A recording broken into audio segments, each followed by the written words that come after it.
Good for 3 minutes. The gentleman is recognized for 3 minutes. Thank you, Mr. Speaker. I rise in support of two amendments that would prohibit federal funding for Davis-Bacon under Division A and Division F of this minibus. Passed into law in 1931, Davis-Bacon was a conglomeration of many Jim Crow-era policies intended to inflate the wages of government contractors and eliminate competition for labor in favor of white union workers. Nearly every day on this House floor, we hear from Democrats about how anyone who disagrees with them must obviously be a racist.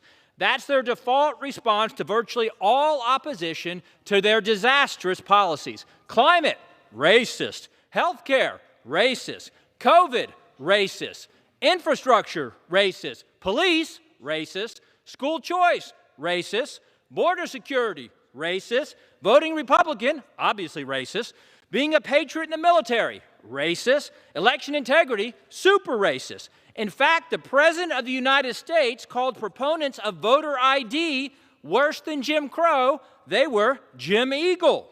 But will any Democrat join me today in this effort to oppose Davis-Bacon, a hateful legal artifact from the Jim Crow era? Beyond its history, the Davis-Bacon Act artificially drives up the cost of federally funded construction projects by requiring the payment of the prevailing wage, an arbitrary wage determined by the Department of Labor rather than the wage determined by the marketplace. That is never good, and certainly not in the interest of the taxpayer, the one who pays the bills. In fact, Davis-Bacon drives up federal construction costs by about 10% every year and costs taxpayers about $11 billion a year. I know, we waste trillions around here and we don't care about billions. We don't take that seriously.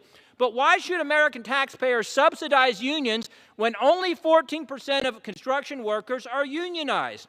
Billions of federal dollars are being funneled towards just 1/10 of the entire construction workforce in our country. By inflating wages far above the market rate, we're not helping American workers. We're robbing taxpayers of $11 billion a year.